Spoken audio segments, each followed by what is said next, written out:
All right. Hi, everyone. Thank you for joining in this webinar. My name is Wilson from Syfe advisory team, and I'll be the moderator for today's session.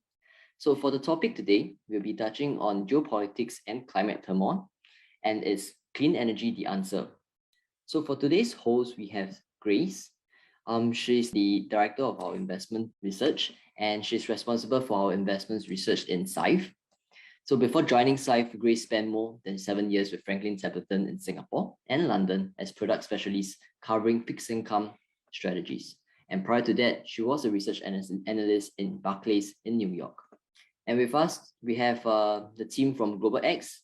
And for Pedro, he's the director of research at Global X, covering the thematic growth suite of ETF, including those in the technology, people, and infrastructure categories.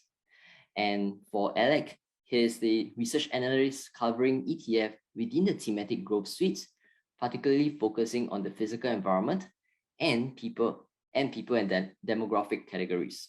Lastly, we have May. She's also a research analyst, part of the Global X research team, primarily within the disruptive technology segment of the thematic suite. All right, let's move on to our next. It will be the poll time. So the first one we have is oil versus clean energy, and how would you choose between oil and fossil fuel versus clean energy? All right, so we have 95% majority of our viewers choosing clean energy as their choice. I believe this will be an interesting one that we'll be touching on later. So the second poll question that we have will be, how would you rate your carbon footprint?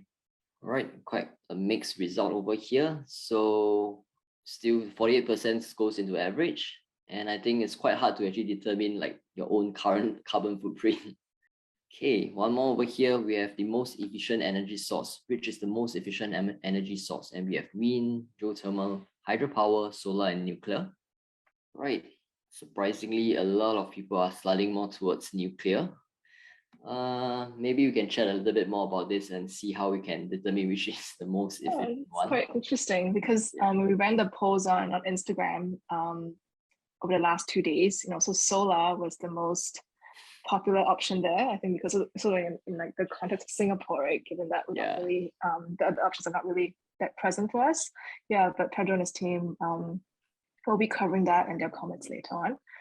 But yeah, just to go right into it. So judging from the poll results, it's quite interesting because with Russia's invasion of Ukraine and the secondary effects of the war, so energy security and like affordability, in a high inflationary environment, it may seem that they have moved to the top of the agenda, over climate change and sustainability, right? Russia is a major energy player, and we have seen effects of the invasion on already tight energy markets. So before this, right, the war was already in an energy shortfall, meaning that there was more demand than supply could meet. We want to address this perceived tension between energy security and energy transition to renewables, right? So even before this, a lot of utility companies were already on track to decarbonize and deploy renewable energy, and also to improve grid reliability. Now, as countries, reconsider their reliance on imported fuels, as Singapore as well, we see and we expect to see a further acceleration in renewable energy investments to address the greatest risk of our generation, which is climate change. So in the next slide, we will cover the agenda for today. We have seen the energy sector just perform, exceptionally well in the last 18 months or so. In 2021, and then so far year to date, energy has been the top performing sector, and US shale producers in the spotlight right now as the most viable substitute for Russian oil. But I think looking longer term, dependence on oil not only threatens the environment, but as the war in Russia and Ukraine has shown, producing more oil, right, as the world is trying to produce more oil over the longer term, that's also not a viable solution. We need renewable energy sources and carbon capture technologies. And I think everyone here, judging by the first question, right, everyone here is already aware of the state of things and how we need to act. So we will be covering solutions today. Investing in clean energy is one of the options, but there are also other actions we can take to reduce our carbon footprint. So we are very happy to have 3 research analysts from Global X here to cover the trends in renewable energy, and according to your research, what other options are needed to limit global temperature increase by 1.5 degrees. And following that, we have a fireside chat portion. So we'll delve into topics on the implications of the conflict on renewable energy, on food security, as well as looking more broadly on electric vehicles and battery tech. So lastly, we'll introduce the Syfe ESG and clean tech portfolio, where Global X's lithium and battery tech ETF is a constituent. So over to you, Pedro, Alec, and May. Awesome. Thank you so much, Grace. So, Grace, well, first of all, you and Wilson are 100% right. The Russia and Ukraine situation is just bringing to the spotlight all the issues that we're seeing around the world in terms of energy transition.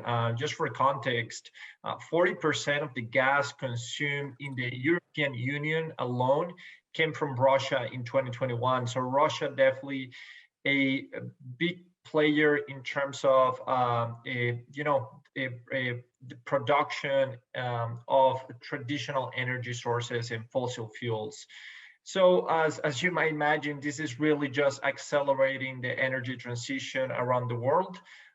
Something that was very well underway even before the Russia and Ukraine situation, like you mentioned. So we'll definitely talk a lot about that today, and we have May and Alec, who are really our experts in many of the areas that we're going to be talking about today. So before we do that, I wanted to share with you some of the main chapters and technological disruptions that we're seeing around the world.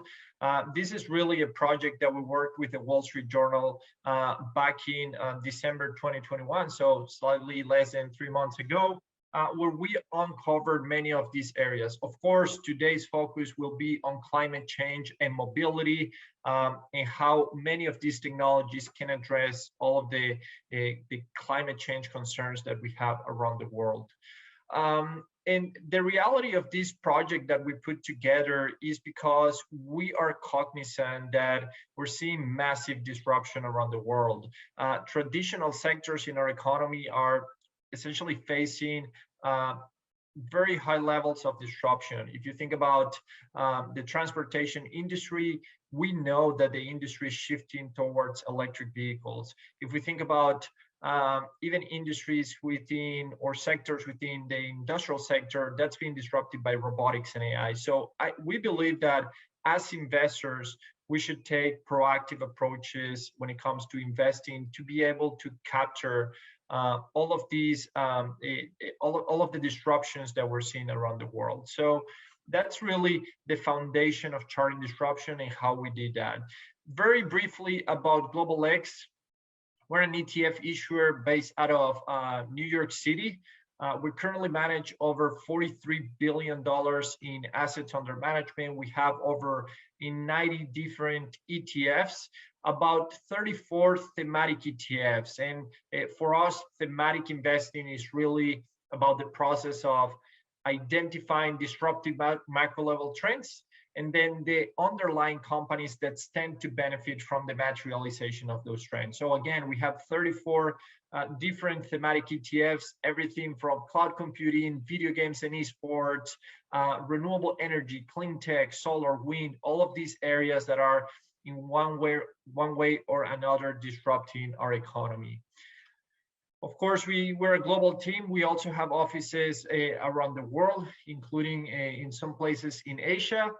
And on all of these slides that we're going to be showing today were really developed by our research team and a group of experts that are very well specialized on many of these areas, including Professor Eric Brynjolfsson, he's a director of the Stanford Digital Economy Lab, Rick Edelman in blockchain technology, Ramesh Nam in a clean tech energy investor, and he's always on live TV, and Amy Webb, who's the CEO of Future Today Institute, excuse me.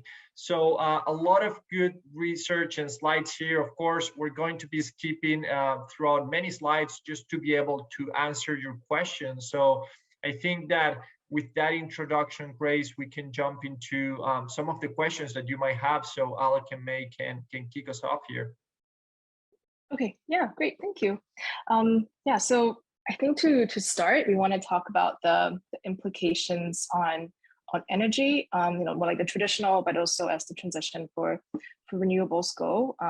What are some of the implications, like, more shorter term and also longer term for investors that you see?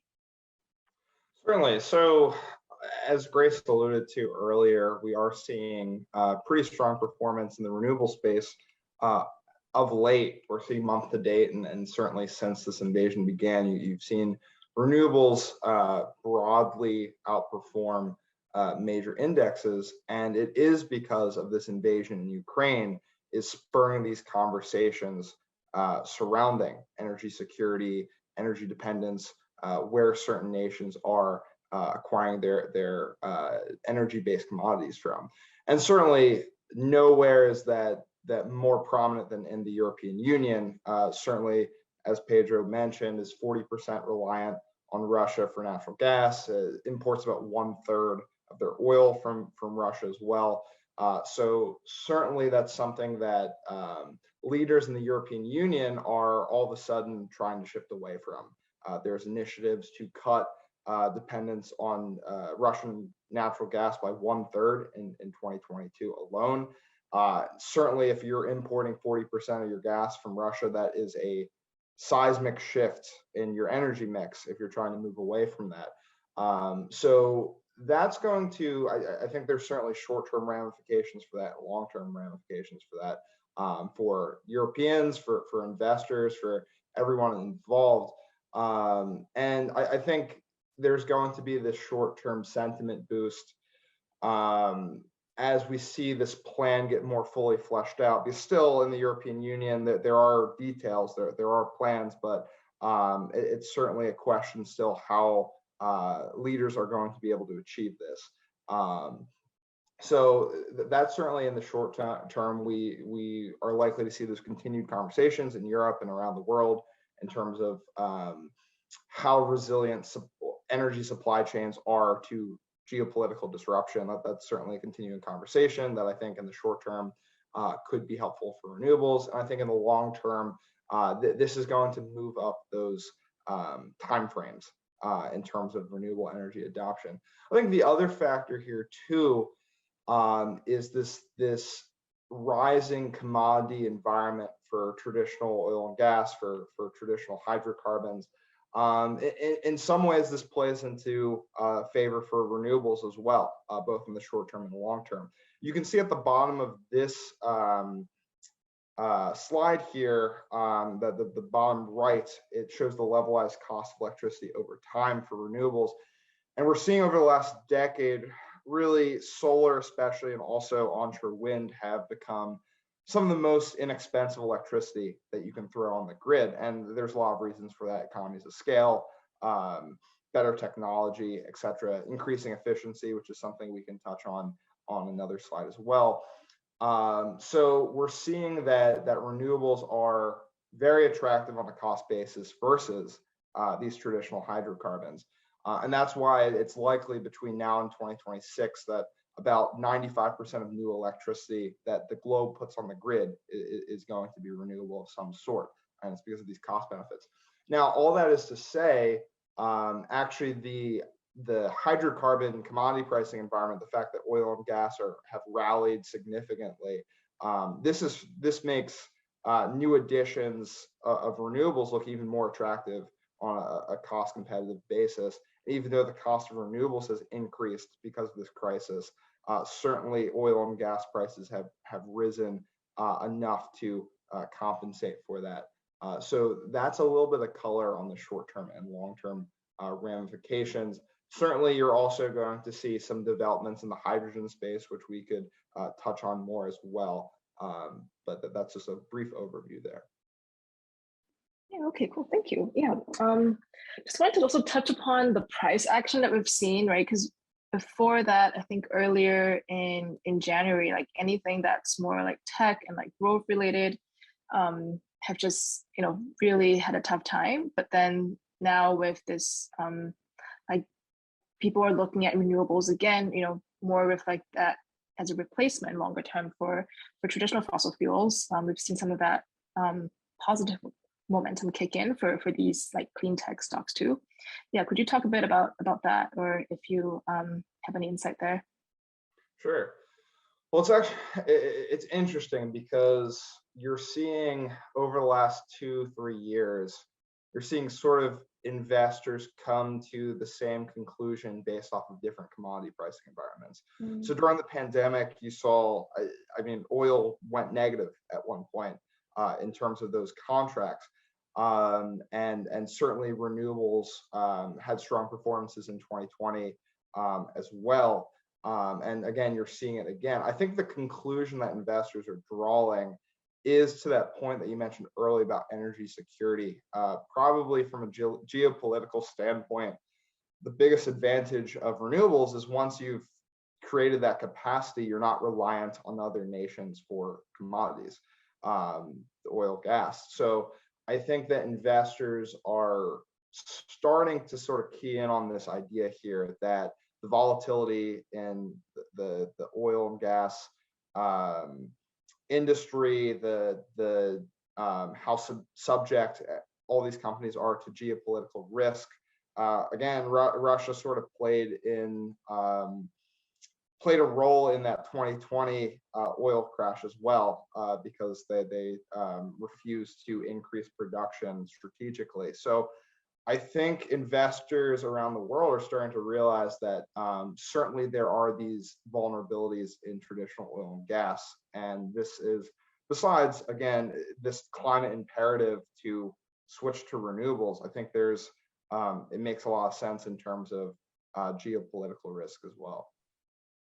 And what I would say there as well, Grace, is that sometimes the markets are going to be volatile, but in many cases, for many of these strategies that tend to exhibit structural trends, we see that in many cases, they're able to mitigate all of these short-term market dynamics. And this is what we're seeing, I guess, in today's market with renewable energy, clean tech, and all of these areas around, in that, we might have short periods of volatility.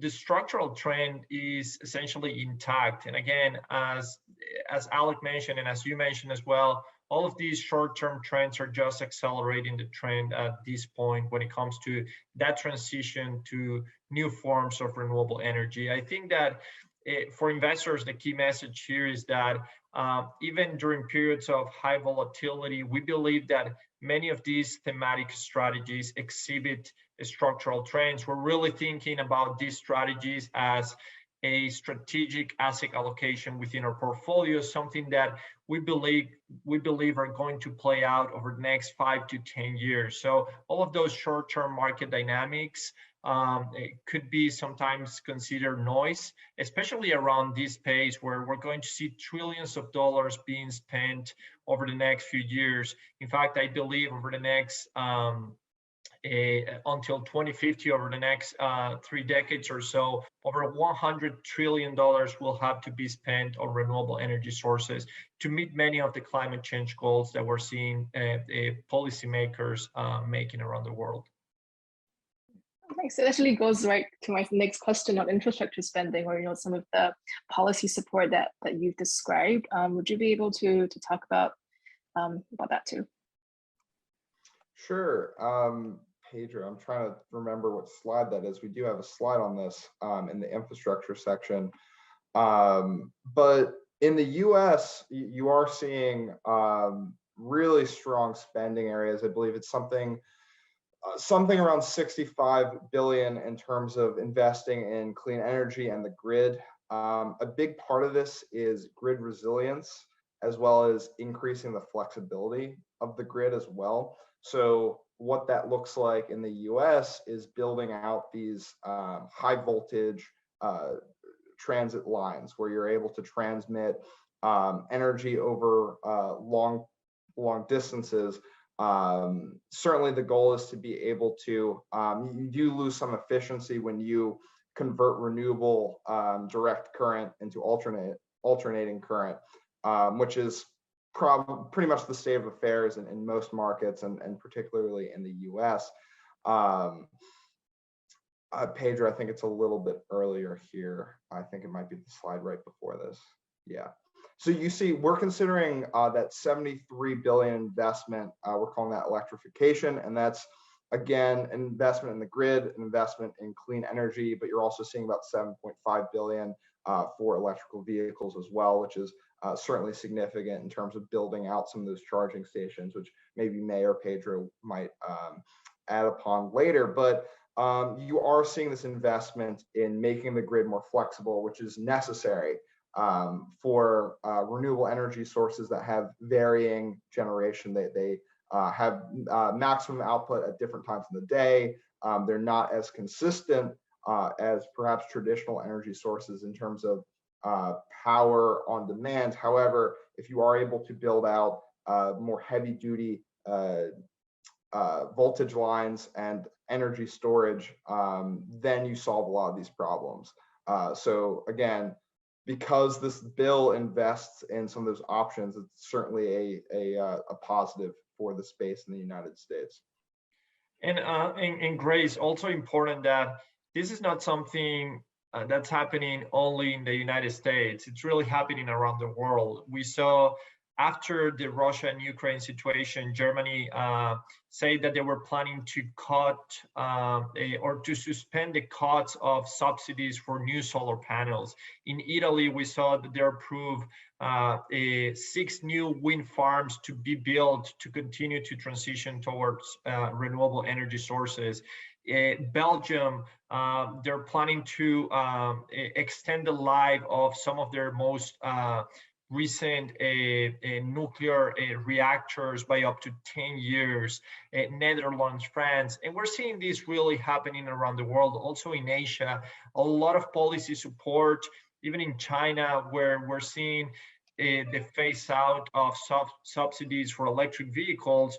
We still have some subsidies there, and governments around the world continue to be very supportive of that energy transition. So clearly, policy support is one of those tailwinds that we're seeing across the space, and we as investors should definitely take that into account because it's a very, very positive environment thanks to that policy support that we're seeing.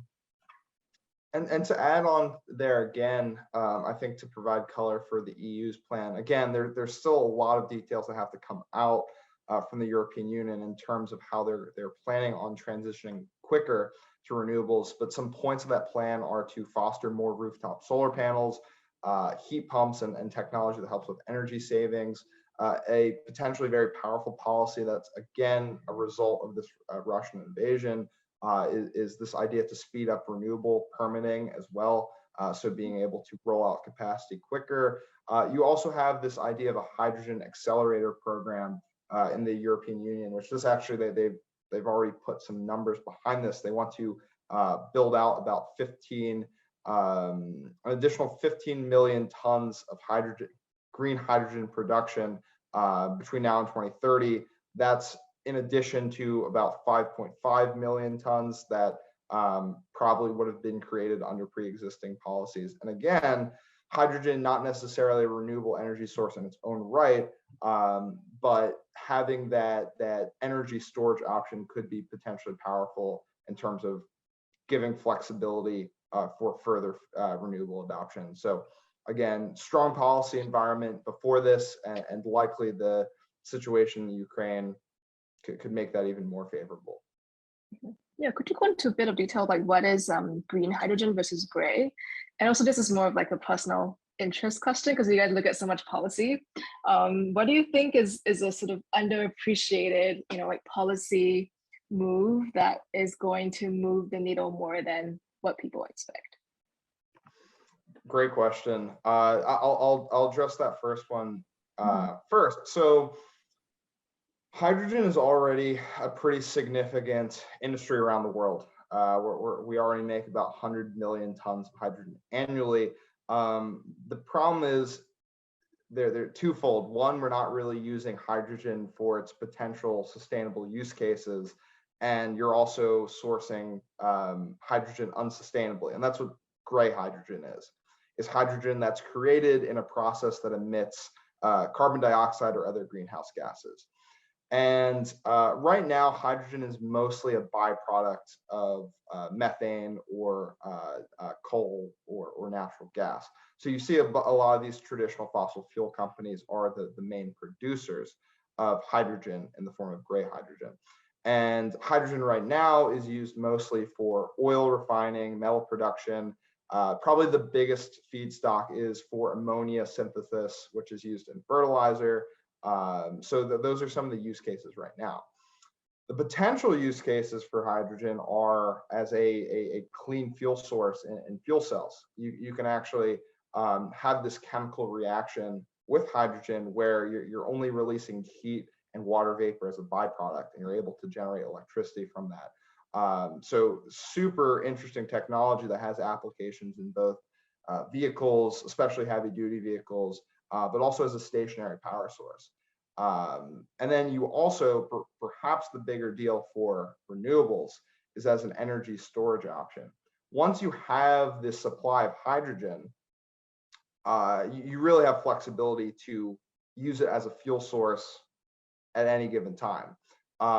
So what that looks like for renewables is green hydrogen, where you're powering these machines called electrolyzers that produce hydrogen.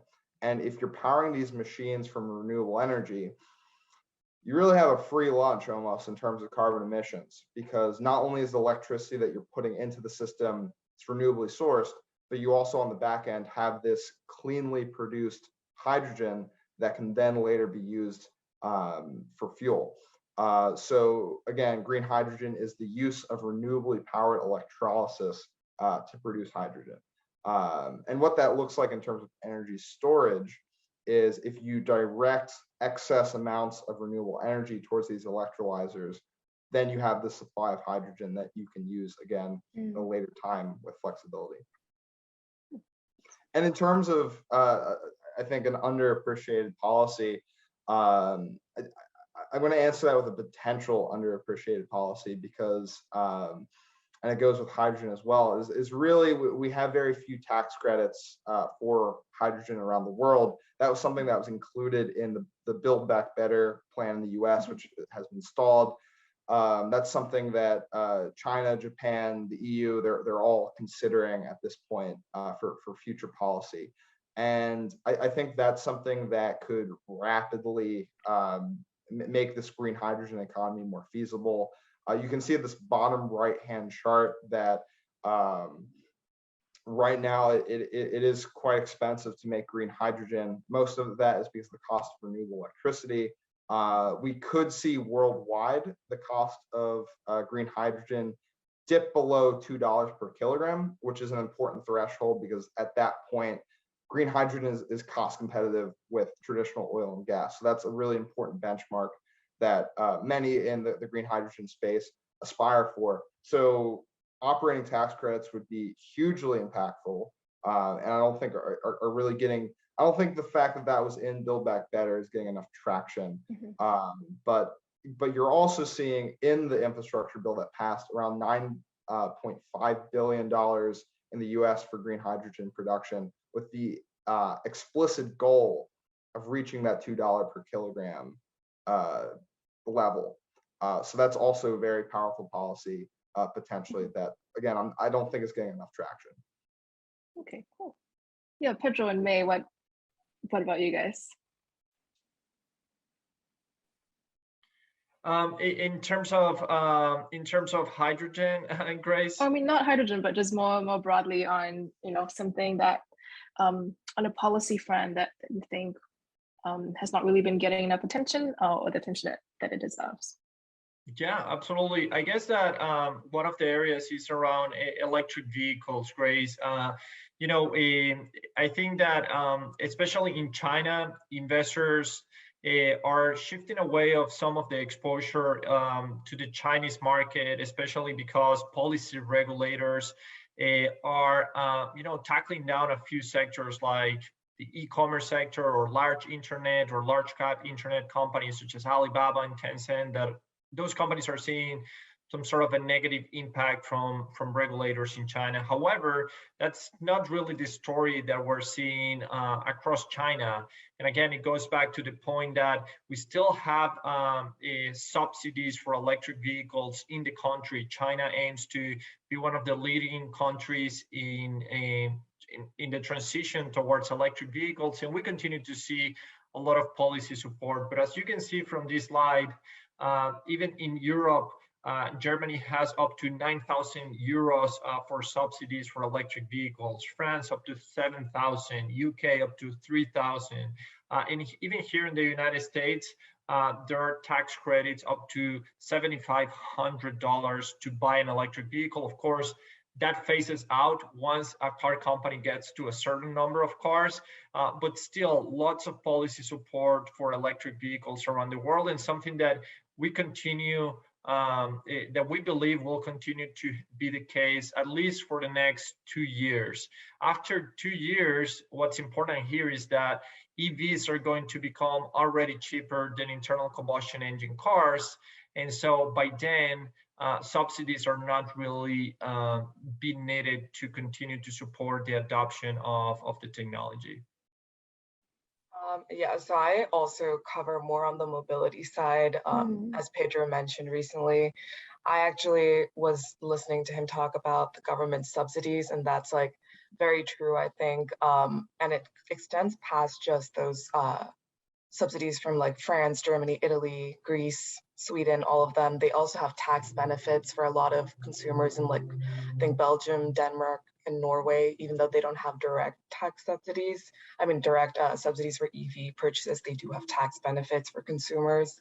I think a lot of it just ties back to the fact that it's kind of an indirect result of a push to cleaner environment, cleaner energy usage, net zero carbon emissions by government officials. So I think that like, even though there's talks in China about ending subsidies soon or phasing that out, I think it's something that's been extended in the past. And also I think that their need for being a competitive individual in the global competition for net zero carbon emissions is like taking precedence over something like phasing out subsidies. I think they'll make sure that their consumers are still one of the top purchasers of electric vehicles, no matter what.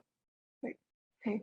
Yeah, thank you. So to continue on the theme of electric vehicles, wanted to talk about the rare earth metals that go into electric vehicles and battery tech. How do you think the Russia-Ukraine conflict affects the supply chains for those? And also, as they become, as like these storage solutions become more cost effective, right? Do you think the electric vehicle prices, like where do you see that going? Yeah, good question, Grace. So not only rare earth metals have increased significantly in price, but also traditional raw materials that are critical for electric vehicles have risen in price. So if you think about lithium, if you think about cobalt, manganese, nickel actually halted trading at the LME just a few weeks ago, given the spike in nickel prices. All of these critical raw materials for electric vehicles, and I would be a little bit more general for clean energy sources as well, have seen a significant rise in prices. So for us, that doesn't really mean that we're going to see an equal increment in the cost of these underlying technologies.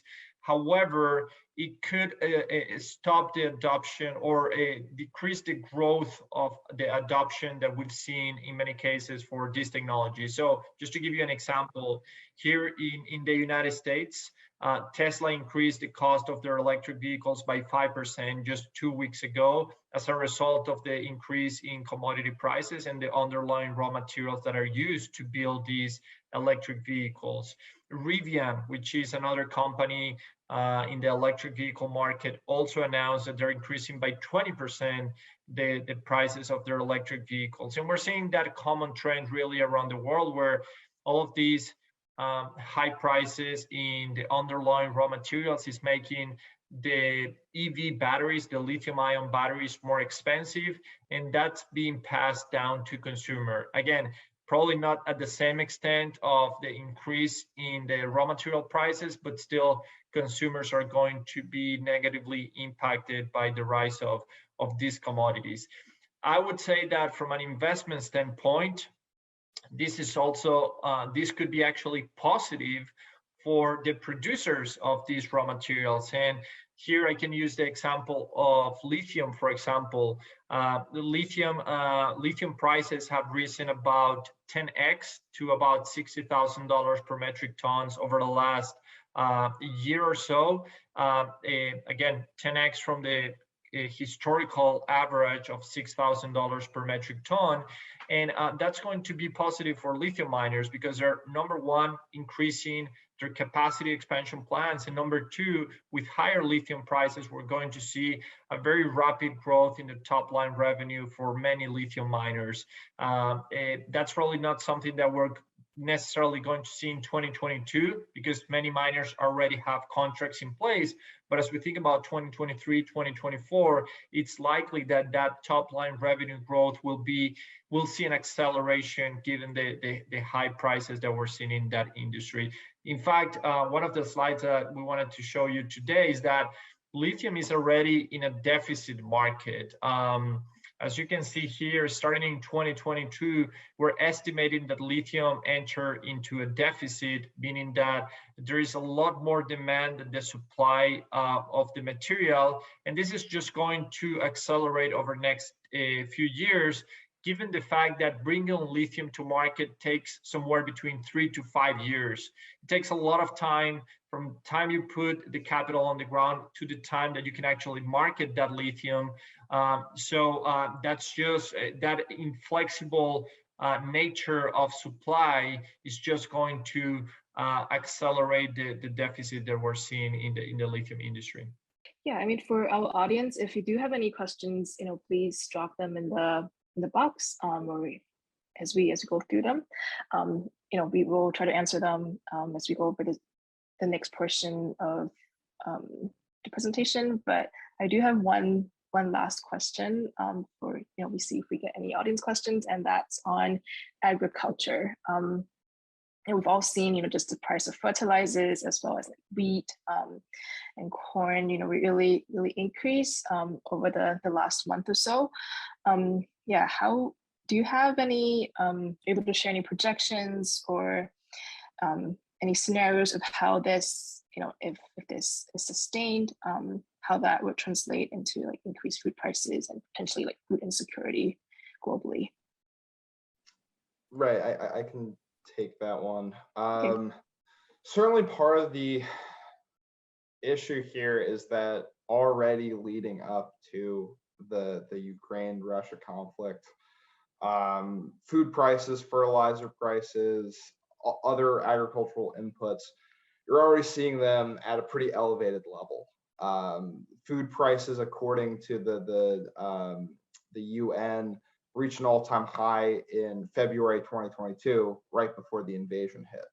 And that was a consequence of not only the pandemic sort of causing problems for food supply chains around the world, but also some labor shortages associated with the pandemic as well.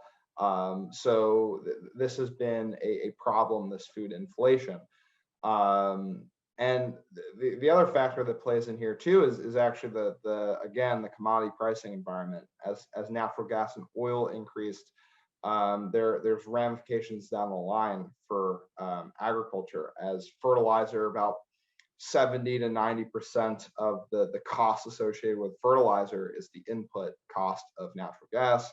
And you're also seeing these farmers have to use diesel fuel to be able to power their equipment. So we're already seeing a situation of pretty elevated prices around the world.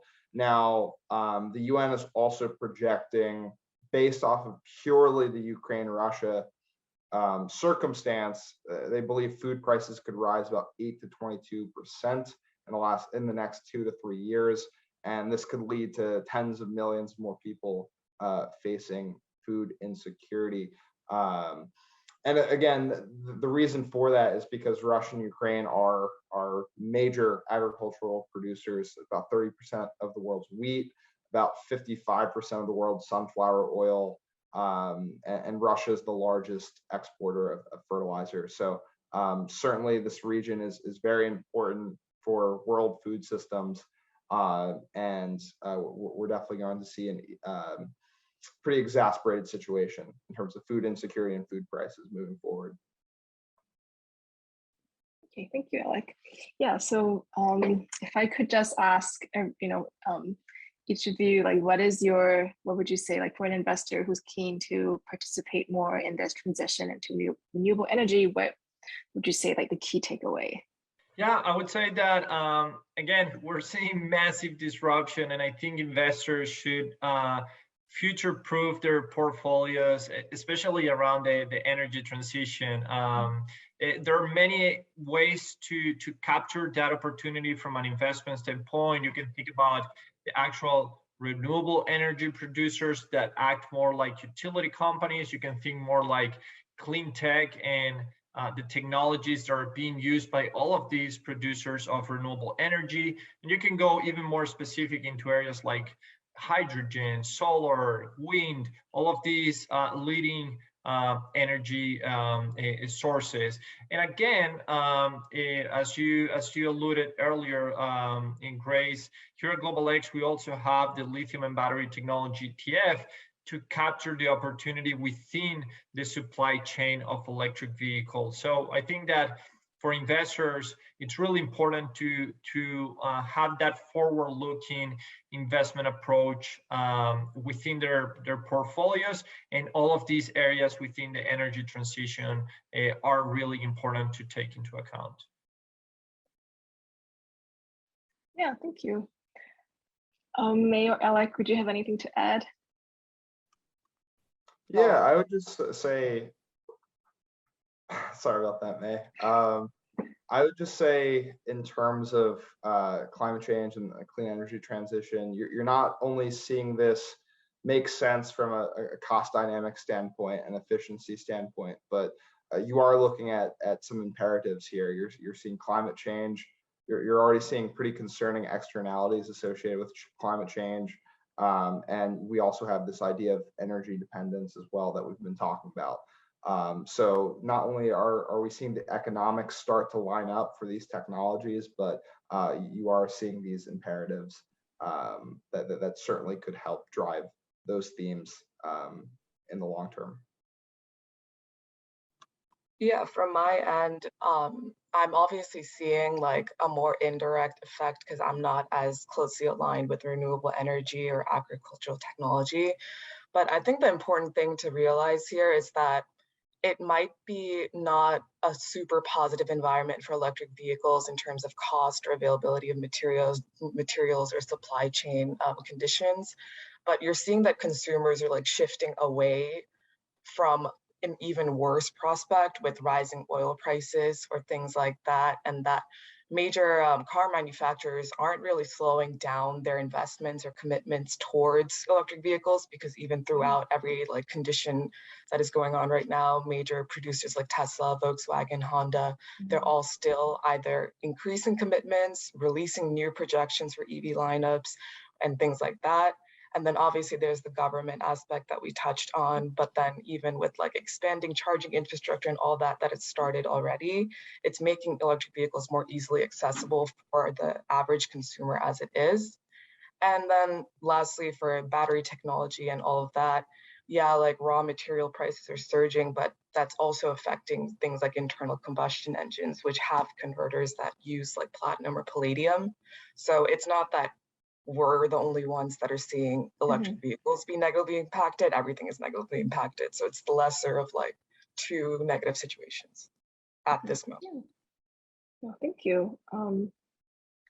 Yes, so I will, so the next portion will be, how can Syfe help? And, after listening to the experts at Global X, what are some like actions that you can take on the Syfe platform that, if you're considering, investing in ESG and clean technology. So for the next slide, if we could run a poll first on the for the last poll question, Vivian, before we go into this. Yes, we just wanted to find out, from the audience, if you are currently a Syfe client. This will help us, just like in the future as we go over our portion, if to just decide how much detail and sort of how much people already know about Syfe. Yeah, so it's quite evenly, well, not evenly split, but yeah, we have more people who are existing clients. So yeah, thank you for your response. Yeah, so to just introduce Syfe to people who are not familiar yet, we are an MAS licensed digital investment wealth platform, and we want to build the next generation of financial solutions, and most importantly, making them accessible and affordable to all in Singapore and beyond. So the next slide shows, that safety is our top priority. So keeping your assets safe is our #1 priority, and it's a common question that we get from customers is how are assets kept safe? So we are fully regulated by the MAS, and we adhere to strict requirements. So client assets and funds are kept separate from Syfe's. The cash assets are kept in segregated accounts, separate from the company. They're held in trust accounts with DBS and HSBC, and invested assets are held in custody with Saxo, Citi, and HSBC. So this is important to note because this means that if anything unforeseen happens with Syfe, you will be able to access and redeem your assets in full. With the next slide, we'll just go over a brief overview of Syfe and our offerings to those who are not as familiar. So we have an entire suite of products, going from core and into trade. So we'll start with our core products. So these are broad, diversified, and cost efficient. And normally we think that they should make up the bulk of your overall investment portfolio. So going from defensive to equity 100, the portion of equity increases from 20% to 100%. There is a positive relationship between risk and potential return. So, the risk premium, and investors are paid more, when they take on more risk. So moving across, we'll go to the satellite. So we start with REIT Plus. This is a very localized portfolio solution for investors looking to have passive income and also as a growth inflation hedge. So REIT Plus has an average yield of about 5% over the last 3 years. And today, I think the most relevant one here would be ESG and clean energy. So it's one of our 5 thematic portfolios, and it is one of our most popular portfolios. Next, custom is user-directed. So if you're keen to build your own portfolio using ETFs that have been screened by Syfe, you can do that on custom. And next, we have Cash Plus. So this is a cash management solution that it gives you flexibility, but you still get 1.2% projected yield. Annually, there are no fees, no lockups, no limits, and no minimum investment amount. And lastly, Syfe Trade was launched in January. Users can buy fractional shares and trade in a cost-efficient way. So we're going to go into core satellite. So normally we think of core as the larger building block of your overall investment portfolio. So typically, we say that the core portion tends to be about 60 to 70%, like a majority. And this is composed of lower risk, diversified, exposures that tend to track an index, also giving you very broad exposures at low cost. And then next for satellite, including ESG and clean energy, this tends to be, if you want to express your view on a theme or a structural trend or a sort of regime shift in this sense, then we do have these portfolios for you to consider. So we'll jump right into the ESG and clean energy one. So for this portfolio, about 50% is allocated to broad ESG strategies. So, looking at what's on the right side of the screen. So, ESG aware, like MSCI indices. So they refer to, ESG refers to environmental, social, and governance factors. So these 3 ETFs invest in global companies, and they do a tilt towards those that have positive ESG characteristics. So such as a lower carbon footprint, better labor standards and governance policies. And the three here, they track companies in the US, developed non-US, is the EAFE, and lastly EM. So this sort of gives you a blend of DM and EM, and they're cost efficient and broad and diversified across sectors. And then the rest of the portfolio is made up of companies in the clean energy sector. So there are parts that focus on wind energy, solar energy, and also companies that conserve and purify water for homes, businesses, and industries. Right? So the case for investing in water is quite straightforward. It's essential. And water scarcity and insecurity has made consumers more aware of wastewater management and the importance of managing that aspect of the risk. And lastly, with the rise in electric mobility as shared by our speakers today, the demand for lithium and battery tech is expected to increase too. So the ETF from Global X captures this megatrend while supporting the clean energy transition. Yeah, so if you look at performance, sorry, can we just go back there? Yeah, some of these like clean energy and more like technology focused ETFs have had a tough years looking at year-to-date and one-year return figures. But looking forward, as the panelists have shared, this shift to renewables and electric vehicles and just having a lower carbon footprint, but also more aware of how like ESG factors play into the investment portfolio. We think that this trend towards like net zero and renewable energy is expected to continue. And so we want to be part of investing the solution and helping with that transition. Yeah, and I want to thank Global X for joining us today. And besides the Global X lithium and battery tech ETF, we have a few other Global X ETFs, like the Global X Robotics and AI, the MSCI China Consumer Discretionary in our China Growth portfolio, and lastly, the Global X Cloud Computing in our Disruptive Tech portfolio. On the next slide, we'll just show our fee schedule for Syfe Wealth. So depending on the investment amount, right, fees range from 35 basis points to 60 basis points. And I want to point out that Cash Plus has 0 management fees and 100% trailer fee rebates. And lastly, this is our advisory team. So Wilson is in this picture. And if you have any additional questions or feedback, you can reach out to our advisory and client service teams. All right, and this is the feedback QR code. Yeah, if you do have any feedback for us, yeah, please put in the form, or you can reach out via other channels too. And next, just want to introduce our upcoming webinar lineup. So we would have a session on simple technical analysis for stocks. So this is covering Syfe trade, and with the sort of labor market trends of we've seen quite a few people leave their jobs and also trying to find growth in their professional lives. We'll be having a session with a career coach to talk about some of those trends. And lastly, to thank you for joining us today, especially for our new viewers or people who are not familiar with Syfe. We do have a 6-month fee waiver if you use this promo code. Yeah, and thank you everyone for your time today. And I really enjoyed our conversation with our Global X panelists. So thank you very much.